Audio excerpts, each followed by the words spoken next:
Hey there, I'm Avip. Welcome to the audiobook of my fanfic, Muitiverse Crafter. I don't own RWBY or any of its characters. This is a non-profit fan project made just for fun and shared for free. All rights belong to their original creators. Before we start, I want to let you know that since I'm not fluent in speaking English yet, the narration is AI generated. I hope you still enjoy the story and the world I've created. Thanks for listening. Chapter 14, Logover. Point of view, Ruby Rose. Last week, Jaune had a meeting with Weiss. I know they said it was just a business meeting, but a strange voice kept whispering in my mind that it was more than that. I also know it was just insecurity or anxiety, but why? Why couldn't I be happy with the idea of my best friends being together? I spent the next few days feeling down, not too serious, but enough for Yang to notice and try to find out the reason. At least she left me alone after a lot of insistence on my part. It got me worried. After all, it's practically a miracle for Yang to respect my privacy. I spent the whole week a little down, well, at least until Friday afternoon when I received a message on my scroll. My eyes lit up with excitement as my heart started beating faster the moment I saw the name of the person who sent the message along with a shirtless photo of him doing squats in a quarry. I don't know who Nightshade is, but I can never thank you enough for sharing this image. Jaune Arc. EAI RWBY, how are you? Are you free Saturday after lunch? I need to test some new ammunition, and I'd like your help. I felt butterflies in my stomach and a warm feeling spread throughout my body. Happiness overflowed, and I couldn't help but feel that something special might happen. I tried to hide my happiness, but the mood change was too significant, and Yang became suspicious of something. On Saturday, I ate as quickly as I could and ran to the academy shooting range. Which proved to be a mistake because Jaune was having lunch like a normal person and not like an excited child going to a playground. Alone, I start to feel at home. After all, there's nothing better than a relaxing afternoon at the shooting range with your best friend. The strong smell of gunpowder in the air and the loud shots of the other students, almost like miniature thunder. The bullet casings drop on the ground with a metallic and constant sound. It's a mix of scents and noises that deeply relaxes me. I took the time alone to reserve a bay at the range and prepare the mannequins that would serve as targets. Jaune explained to me in another message that he wanted to test a new weapon he made using his semblance. I was happy to see a new weapon, but on the other hand, I was sad that he didn't call me to see the process and only let me know by message. Is he going to test that stinky paint? It's disgusting. Just thinking about the smell makes me gag. I complained, feeling a nauseating knot in my stomach. Hey, protested a male voice behind me. Today is Saturday. I took a bath. Huh? Jaune was there? Behind me, he stood with his arms crossed, looking at me disdainfully. I didn't say that you smell bad. Despite stammering a bit, I managed to reply. But before I could breathe a sigh of relief, Jaune gave me a sadistic smile and continued talking.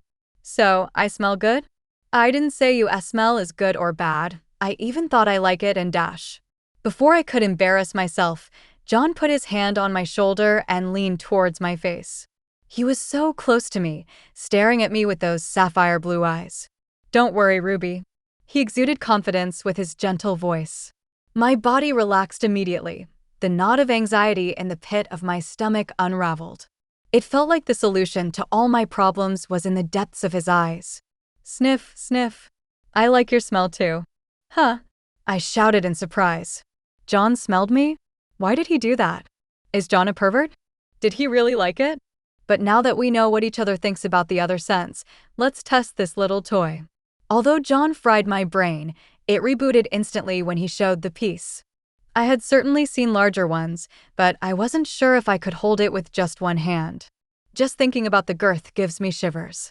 It was a heavy one-handed pistol, compact in design for a hand cannon, and even a bit futuristic with a predominantly black and metallic gray finish. It has an ergonomic grip for easy handling and a high-tech look with a digital screen, buttons for what, I think, are various modes reflecting its advanced technology. This is the Logover MK2. She's beautiful, Jaune. Despite not being a mecha shift, she seems powerful and advanced. But she also looks like a simple hand cannon. What's so special about her? Jaune gives his well-known, idiotically happy smile before explaining to me. The main feature that made me create her is the ability to switch ammunition by voice command. What do you mean? I exclaimed, confused. Still smiling, Jaune manifested with his semblance a magazine that would be too thick for this type of weapon using his semblance and inserted it into the gun. Special ammo. In response, the weapon came to life, turning on its display and some lights on its side. Acid flask. As soon as Jaune gave his command, a strange creaking sound could be heard from inside the gun's handle. The white shirt-clad knight pointed his gun at the target using both hands in a proper stance, even if it was slightly crooked due to his lack of training. Bang! The shot traced a green line across the distance in fractions of a second until it hit one of the targets directly. It seemed that the bullet had caused little damage, even less than a simple ammunition of the same caliber would. Did something have to happen? Look again, Jaune said, pointing to the mannequin. As I stared at the mannequin hit by the bullet, a feeling of surprise and horror enveloped me. My eyes fixed on the inanimate figure in front of me, a silent witness to the damage that began to manifest on the target. When I wasn't looking, a hole bigger than the bullet's size appeared. A green circle ate into the plastic, making the hole in its torso bigger. In a matter of seconds, the cavity was larger than a basketball, and the weight loss made the mannequin unbalance and fall to the ground. In a few seconds, the acid stopped acting, but it had consumed almost the entire front part of the target. It would have been a perfect experiment if Jaune had hit his target and not one from a fourth-year student 3 rows away. "You son of a bitch," shouted a purple-haired veteran. Embarrassed, Jaune went to apologize and replace the target for the veteran. After he returned, I couldn't help but ask a few questions. How does this acid not affect your ammunition case and weapon? What kind of dust did you combine to create these bullets? And most importantly, do you have more, and can you please give me some? Calm down, RWBY, Jaune said, trying to quiet me. I don't know 100% how this acid works. I used my semblance, not dust, to make this magazine. And I can't give it to you because it's the temporary version of my semblance. Darn it. I complained aloud. Jaune had already told me that he needed to use dust for permanent creations, so using aura to make ammunition was viable for him. I think it makes sense, after all, he spends the ammunition in battle shortly after creating it. And with this weapon, he could create a magazine with various types of special bullets. Exactly, added Jaune, extending his arm and placing his hand on my head. Huh. I hadn't noticed that I spoke out loud in the last part. But I didn't complain and accepted the head pat, even though it made my heart race and my hands start sweating. Jaune started saying something while pointing with his other hand to the targets, but his mouth moved without making a sound for me. I couldn't concentrate because I was relaxed and focused on his big and affectionate hand on my head. And that's why I need you. Need me? The last sentence was too important for me to ignore, no matter what the rest said. Hee hee. I laughed with a forced smile and raised my hand to get his attention. What do you need exactly? Jaune stared at me, raising an eyebrow with a skeptical look. For a moment, I thought he was going to get mad at me and kick me out of the range. But instead of anger, it was concern that appeared on his face. I know I ignored you in these first 2 weeks at Beacon, and when I came to talk to you, it was to ask for favors. I apologize for my selfishness. Why is he apologizing? I admit that I was expecting to do something with him, like playing video games or reading some comics. But from day one, Jaune used every waking hour training or studying, and finally on Sunday, the day he had spare time, he watched movies with his team. It's okay, Jaune, you're focused on reaching the academy level. Although I didn't have the courage to admit it out loud, I find his effort amazing. In fact, I should have been doing the same thing as you from the beginning, but I still depend on Weiss to help me with my studies. Jaune smiled warmly and pointed his fist at me with his thumb up. True friendship shines when you're not ashamed to ask for help, because real friends will always be there to support you. I had a shy smile on my face and started laughing like an idiot at how Jaune was acting like a Australian comic book protagonist. So you don't need to apologize to me, right? Taken by surprise, Jaune widened his eyes, shocked by what I said, but he let out such a pleasant laugh that made me laugh even more at the situation. Let's do this. You help me train with this weapon, and I'll give you something in return. I stared at him with a serious face and started to complain. I'll help you because we're friends, not because I want a payment. I punched his shoulder, expressing my frustration. Okay, and how about if I give you as a gift? Gift? I repeated, confused but excited about the prospect of a gift.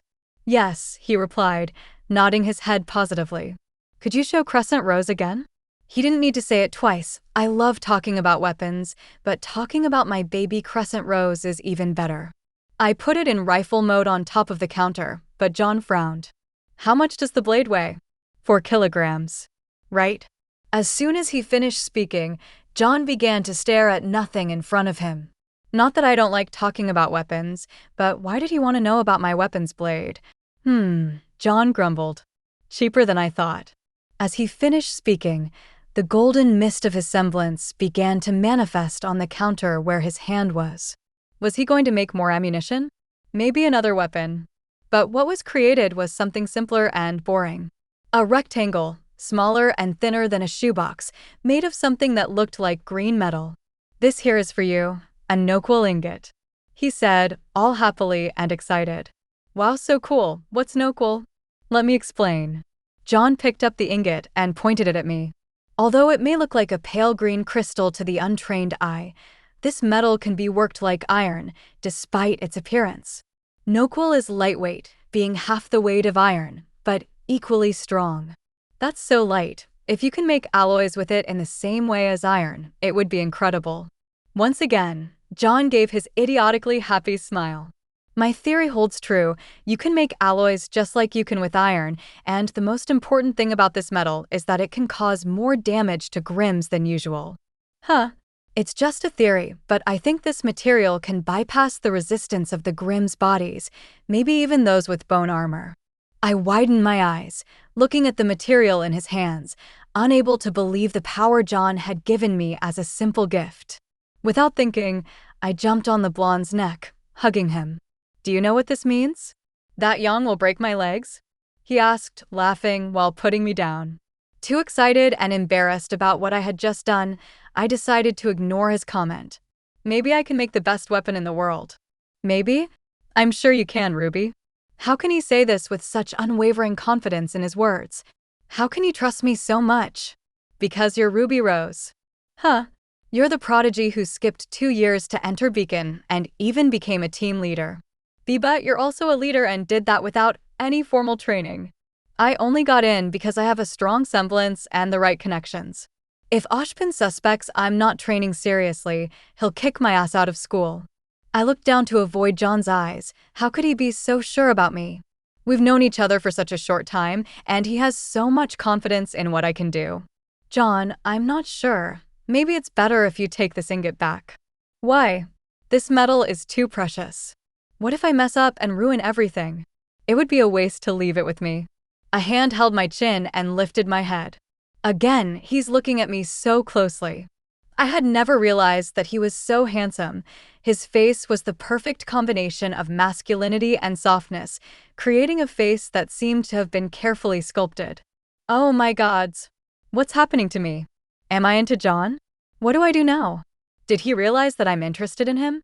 Pay attention, Ruby Rose. The intense and heavy voice dissipated the nervousness in my body. Now, focused, I hung on to every word he said. Don't believe in yourself. Believe in me. Believe in the John who believes in you. What does that mean? I asked, confused. I'm not sure. Really, John? I responded with a serious face. Despite the confusing sentence and my slight initial irritation, it managed to fill me with confidence. Thank you, John, I replied, hugging his torso. Anytime, RWBY. He's so warm, and he smells so good. Now, enough talking, let's shoot some rounds. Okay. And maybe I can finally win my first fight in Goodwitch's class. What? Point of view, Weiss. I spent the last 3 days preparing for today, and yet. Phew. I sighed, trying to calm myself. Despite this, I was still a bit nervous, because this was my chance to be taken seriously and solidify my position as the true heir to the SDC, not just Winter's replacement. Ping. It's good to see you again, my dash dot. Let's get straight to the point. I'm a busy man, and I'm sure you have more to do with your time playing as a huntress, said the older man on the other end of the call, dressed in a white suit. Despite his taunt, I decided to swallow my pride, took my scroll, and sent the files for this meeting. I was currently at the CCT for a video call with my father about the alternative energy projects that John had created. I sent the energy models with annotations explaining each of them through express delivery last Saturday. However, even though my father had received them 4 days ago, I hadn't received any feedback on the inventions. That's why I prepared for this. I have all the research ready for the theoretical scenario where John's inventions become widespread. Infrastructure costs, estimated time to break even, SDC stock value projection, and much more. 616 megabytes of text files? My father exclaimed in an irritated tone. His annoyed voice shattered my train of thought for a few seconds. My father displayed his classic sternness and ruthlessness, even though he asked me to provide the information. I'll be brief with you, Weiss. I won't read through all this nonsense you sent me, he commented, waving his hand as if I were a stray dog. I asked a team of researchers to analyze your supposed extraordinary inventions, and you know what they told me? Still unable to overcome the shock, I nodded for him to continue. That while these are promising ideas, it would take decades of research for such technologies to become viable, more than half a century for any of them to replace dust. No, that can't be true. John's technologies don't depend on a continuous supply of dust to function. Furthermore, the adoption of these energy matrices would not force us to resort to mining methods that jeopardize workers' safety. In the worst-case scenario, they could contribute to reducing dust consumption. I got it. I shouted in my mind. I hope that this waste of time you call a meeting wasn't just an attempt to support your teenage infatuation with someone you think is brilliant, he added, his mocking tone intensifying.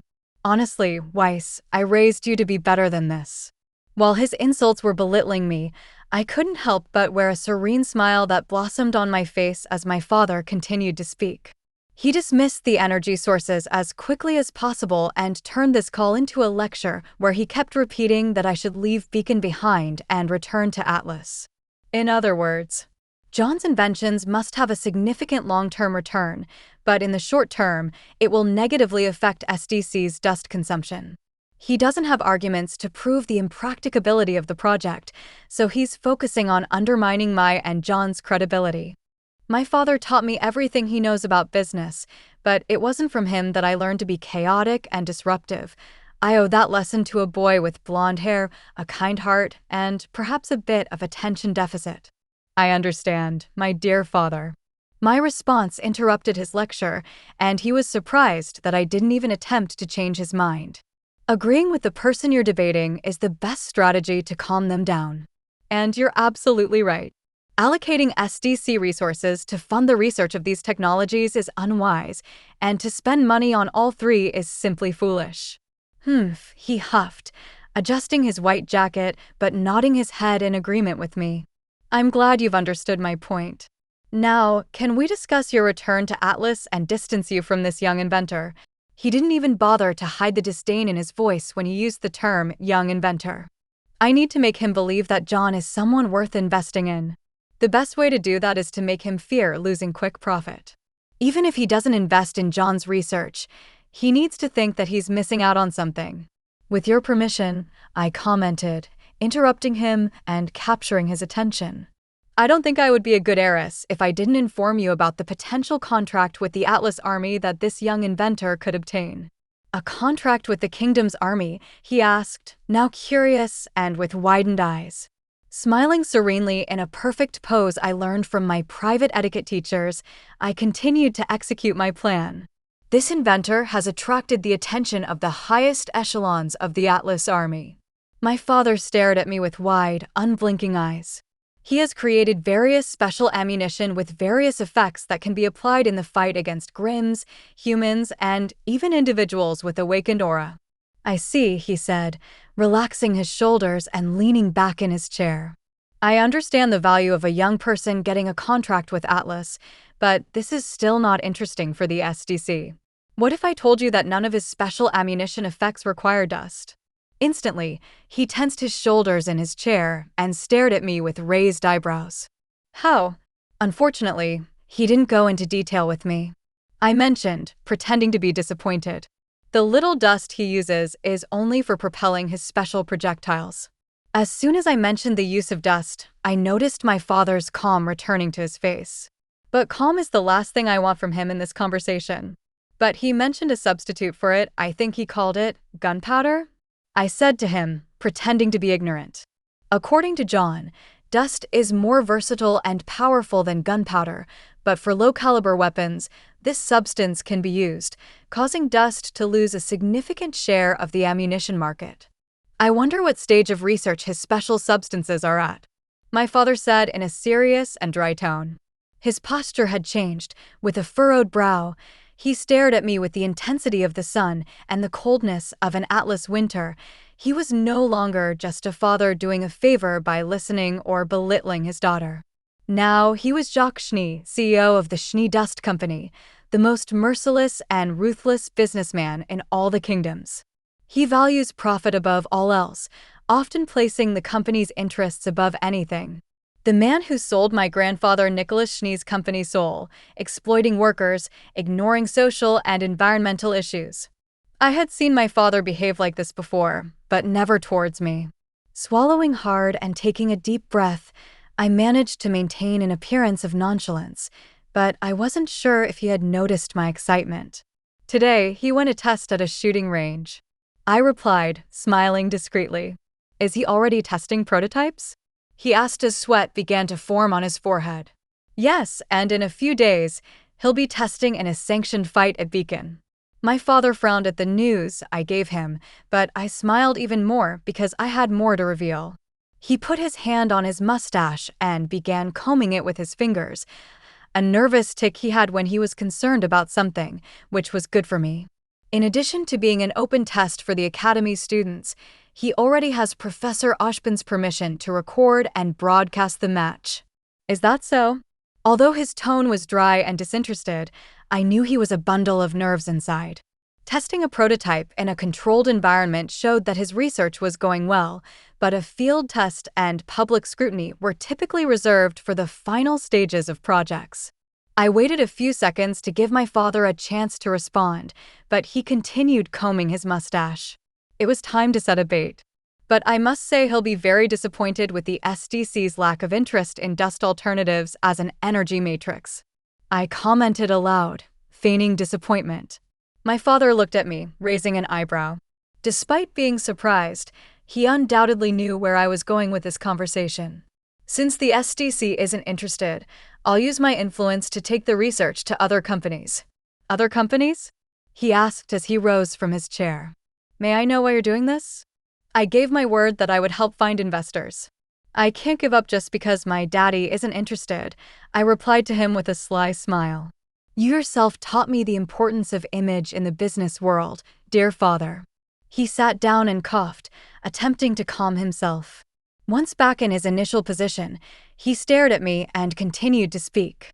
I'm just surprised that my own daughter, my heiress, is betraying me like this. He was biting. I thought in my mind, unable to contain the slightly cruel and mocking expression on my face. Betrayal? Why? Do these projects happen to have any value to you, my dear father? He widened his eyes instantly but turned his head to hide the embarrassment he was feeling. I appreciate your time, my dear father, but I have to go. I'm very busy playing Huntress. Weiss, don't ... As soon as I hung up, I took a deep breath and stared at my hand, which was trembling involuntarily. I may have managed the end of the conversation, but it was still the most stressful conversation of my life. I left the CCT so that he wouldn't have a chance to call me again, at least not today. I need him to stew in anxiety. My father cares about profit, but he's still a stubborn and proud old man. Since he refused to see the potential of ARC's inventions, I'll make him fear them and return with double what I expected to gain. This fear tactic, my father used it a lot to destroy smaller companies and achieve the dust monopoly in Atlas, leaves a bad taste in my mouth for resorting to something so low. But, do you, Weiss, want to change this? The way the SDC treats its low-ranking employees, The discrimination and exploitation of the faunus? Do you accept the mission of changing the company using your position as the heiress and future CEO? But now, I feel stronger than ever. I have a concrete goal and the tools and allies to achieve it. I will never admit it out loud, but I owe that to a kind-hearted, idiotic blonde boy. Chapter 14. The Main Man. Point of view, Carden Winchester. No one knows how hard it is to be the main man. The strongest, most handsome, dominating, brilliant, charismatic, and powerful guy in all Beacon. You know what? I am even conscientious enough to not think that I'm the best in the world. After all, I still need to go to the other kingdoms to show how awesome I am before being declared the top dog of all Remnant. Most of the mob fear my greatness and shy away from me when I approach, and the idiots who think they're better than me get jealous and scowl when I'm around. Even great men would crumble in my solitary and unique position, but I'm not a great man. I am Carden Winchester, the greatest of all men. The only thing greater than my grandeur is my humility and charity in gracing everyone with my presence. Not that the idiot teachers or classmates could show at least an ounce of gratitude for the blessing that is being in my presence. A bunch of ungrateful assholes, all of them. I know I shouldn't feel anger towards the idiots. After all, my greatness is both a blessing and a curse. But there's one student who deserves all my hatred and disdain. Jaune Arc. How on earth did this idiot survive 4 weeks at Beacon being beaten in all his fights? I think even Ruby's handcuff key could defeat him, even unarmed. Weak, ugly, submissive, idiotic, repulsive, and insignificant. I have no idea how a loser like him got into the top hunter school in the 4 kingdoms, but I would love to do everyone a favor by sending him home crying, preferably on a stretcher. Jaune Arc and Carden Winchester in their positions, announced Goodwitch in the center of the ring. And today, I might have that opportunity. In my position, I appear wearing my silver-gray armor with golden accents, wielding the executioner, my heavy mace, in my hand. On the other side, John was wearing his usual beggar's clothes, wielding his clown shield in his left hand. Although it's fun to beat up on Arc, the fights with him were quite drawn out. The coward hides behind that insufferable shield, and with his abnormally large aura, he lasts a long time. But today, he seemed different, confident, with a smirk on his idiotic face that screamed for me to crush him with my heavy mace. For today's fight, we have special conditions requested by Jaune Arc. The entire room began to whisper in surprise at the decision. Unlike the rest of those losers, I was already aware of the special conditions. In the morning, I received an official communication from Beacon on my scroll that Jaune Arc had challenged me to a duel in front of all the first-year students during Goodwitch's class. Dueling is not rare. Beacon encourages students to use these duels as an opportunity to grow as hunters, even if the students use duels to settle ego disputes. The fight will have no time limit, no ring-out disqualifications. Only when someone's aura reaches the red zone, knockout, or surrender will I stop the fight. I couldn't help but laugh cruelly. It seemed as if John were asking to be beaten like a son of a bitch on Father's Day. In addition to the duel conditions, student Jaune Arc has requested student Carden Winchester's permission for this fight to be recorded. The John boy, I thought, smiling at the blonde idiot, "You're going to make me very happy today." He can record whatever he wants, as long as the video is made available for everyone to see on the official Beacon forum. John agreed to my condition for recording the fight. After all, why limit the humiliation of the Dork Knight? Let's let the entire school admire his incompetence. "Prepare," the teacher announced, placing her hand between us. I smiled cruelly when an idea popped into my head. Why not make Johnny Boy's humiliation even more embarrassing? Fight. Immediately, John raised his shield, hiding behind it like a coward, and drew his new pistol. In response, I spread my arms wide. The entire room began to whisper quietly, confused by my actions. John, being the idiot that he was, did nothing. "Mr. Winchester," shouted the old hag. "The fight has already begun." Kindness of the teacher to call this execution a fight. "I just want to help my friend, teacher." John looked at me with a raised eyebrow, not understanding. "The first hit is on the house, Arc." Because I don't want you to cry about not having a chance when I'm wiping your face on the ground. The confusion disappeared from Arc's face instantly, replaced by a strangely friendly smile. Thanks, Carden. You won't be thanking me after I humiliate you, you blonde idiot. Ammunition 4, John said, and his pistol whirred, and lights lit up. What the hell ? Before I could finish the sentence, John fired his weapon into my chest. The shot caused less than 1% of aura damage, but a strange gray mist covered my body upon impact. What the hell is this arg? Suddenly, I felt an intense, burning sensation on my face and in my eyes. It felt like millions of needles were piercing my skin. My vision instantly blurred, and tears began to flow involuntarily from my eyes. My throat burned, and it felt hard to breathe. It was as if something hot and spicy was taking over me.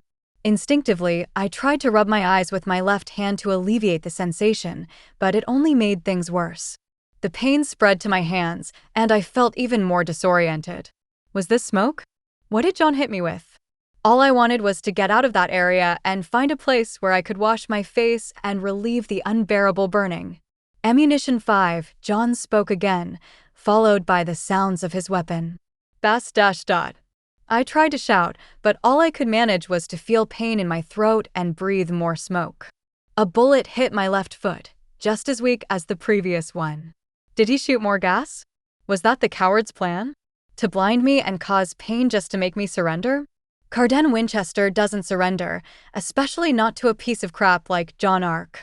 My vision cleared enough to see a white figure with a yellow head. The gas cloud had also dissipated. I'm going to kill you. My throat was sore, it felt like it was on fire. I made sure to shout as I raised my mace with both hands. I took the first step toward Arc, but when I took the second, I fell flat on the ground. What happened? I realized my left foot was stuck in some goo on the ground. Arc! I yelled on the ground, pulling my foot, trying to free it. The goo wasn't strong enough to hold me, but it was sticky and clung to the floor, making it hard for me to move. As soon as I got to my feet on the ground, I felt another shot hit my body, this time in my right foot. When I moved my foot, I noticed John had shot goo on it as well. Coward! I shouted with a sore throat and almost blind. Have you no honor? Ammunition 1. It was his response.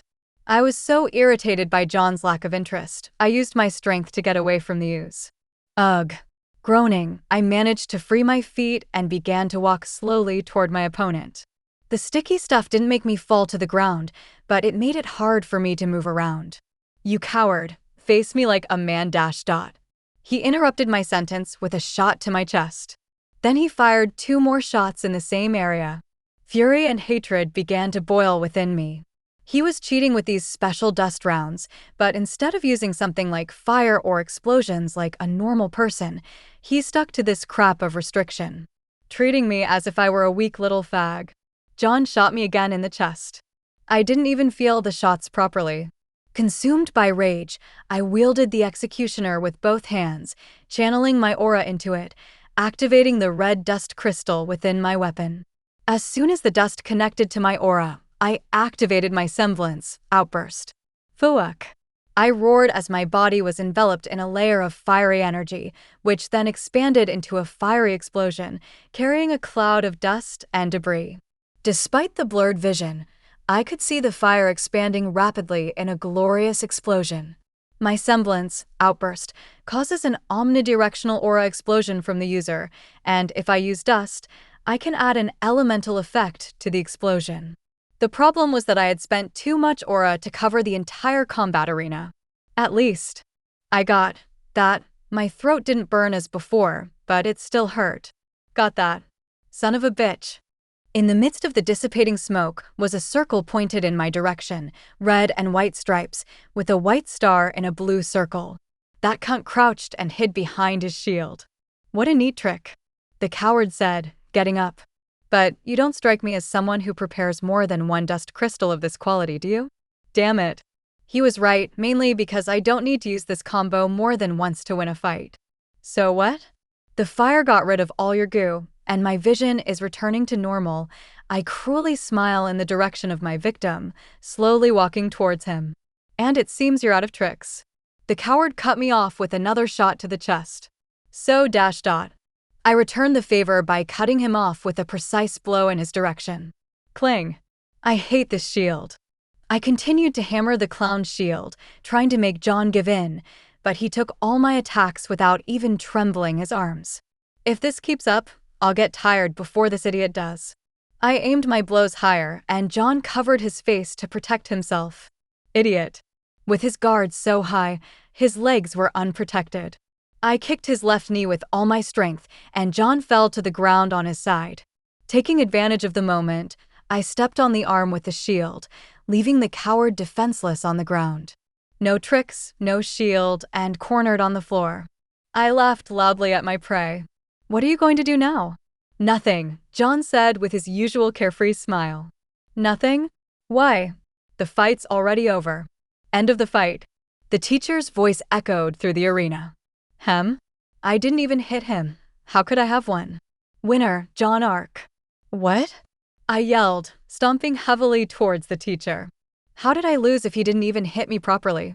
Irritated, the teacher stared at me with disdain. Your aura reached red, Mr. Winchester. On the scoreboard, my aura indicator was almost at the end in red, while Jaune's wasn't even yellow. How? I shouted, pointing my finger in that blonde cow's face. With a sadistic smile, she replied, pointing her finger at my armor. See for yourself.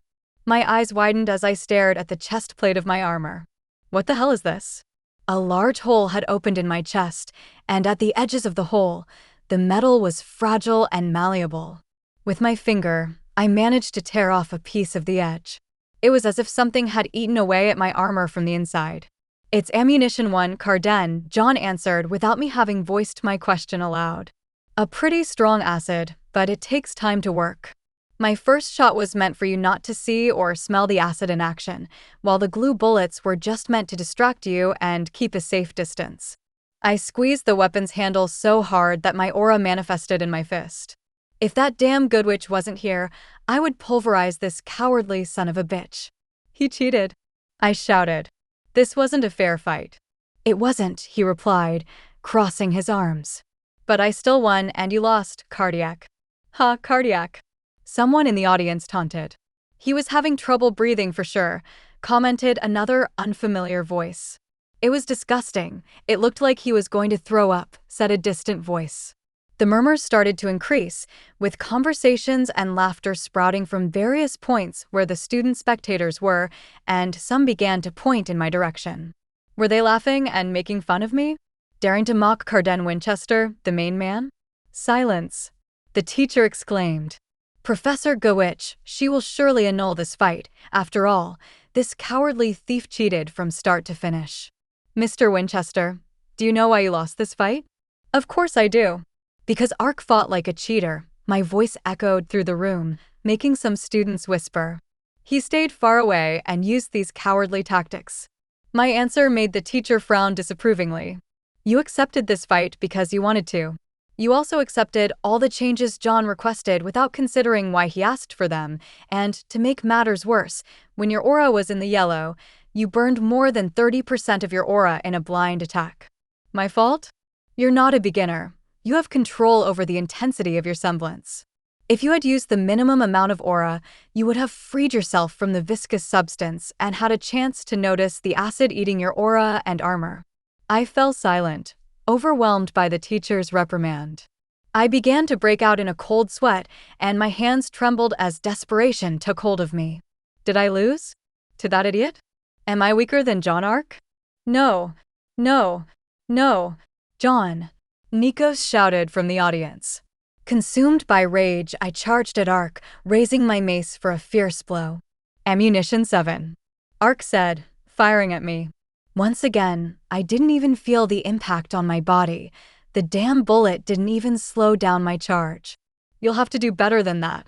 Close to the blonde idiot, I swung my weapon with all my might towards his head, but my movement was paralyzed in the middle of the attack. Rrrg. I groaned, trying to move my arms and legs, but my body was also paralyzed. Had that good bitch used her semblance to hold me? Did the leader turn Carden into cotton candy? The retard girl from his team asked. With effort, I managed to look down, and to my surprise, I wasn't covered in Goodbitch's aura, but foam? Mr. Winchester, attacking a fellow student after the fight has been declared over is not only a deplorable attitude, but also a crime. The entire room began to murmur in surprise. If your fellow student wishes, he can file a formal complaint against you. Shit. In addition to that bastard winning a fight by cheating, he can send me to jail? What would you like to do, Mr. Arc? Despite the teacher's admonishment, John seemed to be staring into space. John, the teacher exclaimed. Despite Professor Goodwitch raising her voice, John seemed lost in his thoughts. What could that idiot be thinking at a time like this? Point of view, Jaune Arc. Ammunition 01 equals acid flask. 0.5 MP per bullet.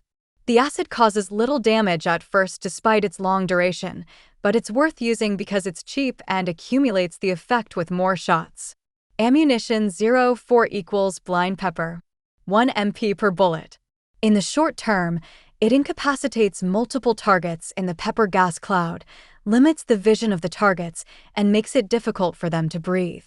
The effect lasts for a short time, but it's worth using because it's area effect and ignores aura defenses, making it one of the best ammunition. Ammunition 05 equals Tanglefoot bag. 0.5 MP per bullet. It didn't hold the target against the ground for long, but it at least limited their movements. If it weren't so cheap, it would be a useless special ammunition. Ammunition 07 equals foam arrow. 5 MP per bullet. Despite being costly, it immobilized the target within seconds, but the same target seemed capable of breaking the hardened foam if they applied more force. It's not worth using it against targets with aura or more powerful grims. Mr. Arc, Glinda shouted in front of me. The shout startled me, and I dropped my weapon to the ground. But before it hit the floor, a purple aura surrounded the Logger MK2, holding it in midair. Lost in thought, were you? The green-eyed teacher asked with a smile. In response, the whole room burst into laughter at my slip. Hee, sorry, teacher, I was mentally taking notes about the performance of the ammunition used in the fight. Glinda murmured approvingly. Although this is a praiseworthy attitude, given that Miss Schnee filmed this fight, it is possible to make notes at a later time. Yes, ma'am, I replied loudly and clearly. Glinda opened a serene smile at my response.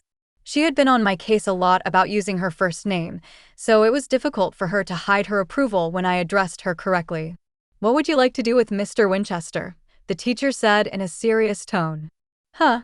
I asked, not sure what was happening. Mr. Winchester committed a serious crime when he attacked you. It's up to you whether you want to press charges or not. A serious crime? I repeated, not quite understanding what was going on. Attempted murder. I whistled in surprise. That sounded like an exaggeration, but perhaps the laws were stricter when it came to people with awakened auras abusing their powers. Opposite me, Carden was freeing himself from the foam, exerting more force with his limbs. Despite his frustration, the redhead also looked scared.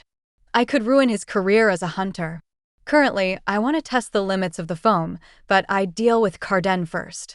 I want 2 things from Carden. If he does them, I won't press charges. Glinda raised an eyebrow, curious, but gestured for me to proceed. I would like a meeting with Carden at a location, time, and date of my choosing. Frustrated, Carden only nodded. And second, I quickly took out my scroll and typed a text. I want Carden to say this out loud, and I'd like to record it. Once I showed the text to them both, Carden turned red with anger and Glinda covered her mouth to hide a mocking smile. Fuck off. Mr. Winchester. The teacher's voice resounded throughout the arena, asserting her authority. Mr. Arc has made you a proposition. You are not obliged to accept it, but his demands seem less onerous than a formal accusation. I turned to the students, looking for a silvery-haired heiress. Are you filming, Weiss? The heiress had recorded the fight. In addition to the Schnee Dust Company, Weiss was planning to approach the Atlas Army with the help of Winter. The ammunition I used today, along with some more, would be sent to scientists working for the White Army. I paused recording at the end of the fight. To be honest, I do not feel comfortable participating in the humiliation of a Beacon colleague, even if that colleague is Winchester. Carden puffed up his chest and made finger guns, winking at Weiss. It was incredible how this guy had such an inflated ego even though he was covered in foam, glue, and his armor was eaten away by acid. "Let me do it," Yang exclaimed, pointing her scroll at Carden. Carden stared furiously at the camera, but he swallowed his pride and started reading the text I had written. "I just want everyone to know," he paused and stared at me, frothing with anger. But I simply waved my hand for him to continue. "That I'm an idiot." The whole room started to laugh quietly. They didn't intend to interrupt the speech. After all, Carden hadn't stopped speaking. "I'm a racist, arrogant jerk, a spoiled brat who gets off on making other people's lives hell." And I added to ensure he wouldn't stop. "I promise not to harass any other Beacon students, be they faunus or human. If I break my promise, Jaune Arc has every right to use that disgusting paint on me. If someone needs to clean up the mess afterward, it will be Team CRDL's responsibility." The rest of Team CRDL, who had been laughing in the stands, abruptly stopped in the face of the consequences that had spilled onto them.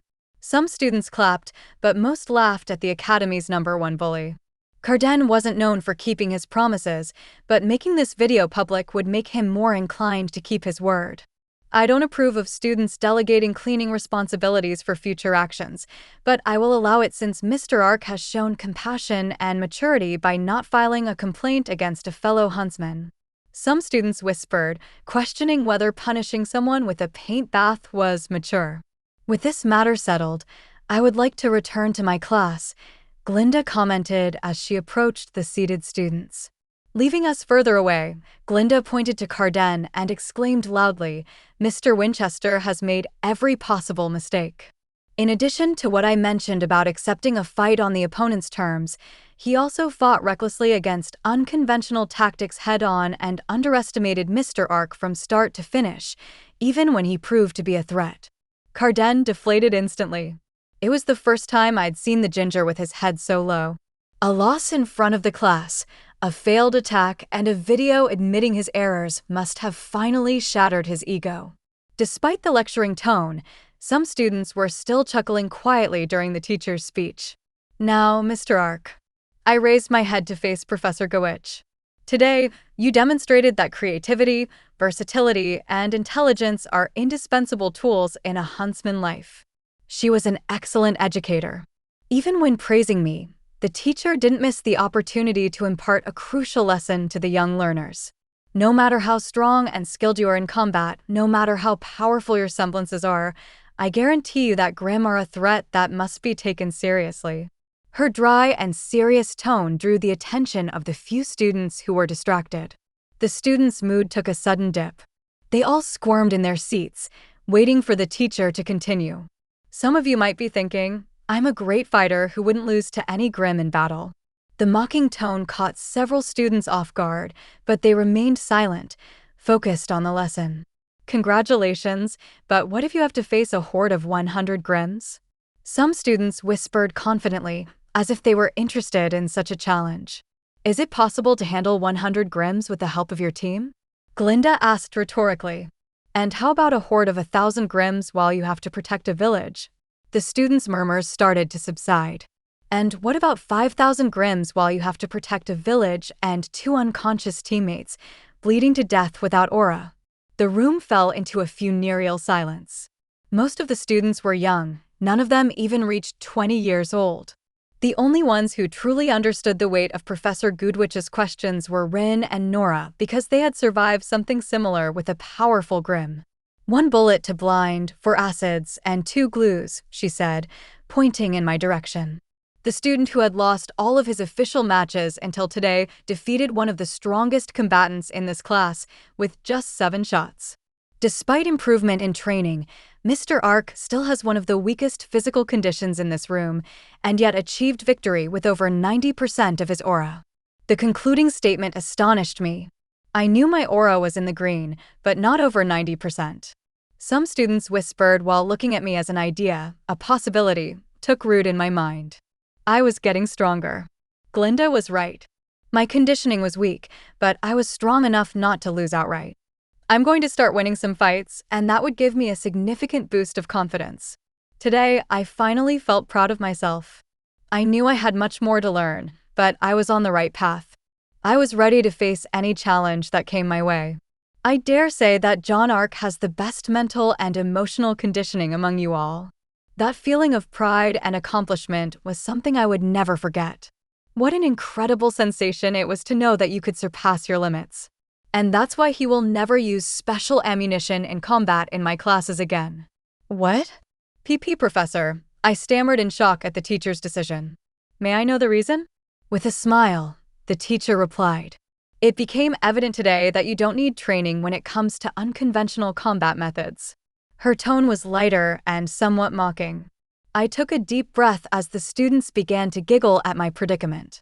But when it comes to direct combat, physical aptitude, and the use of aura, you still have a long way to go.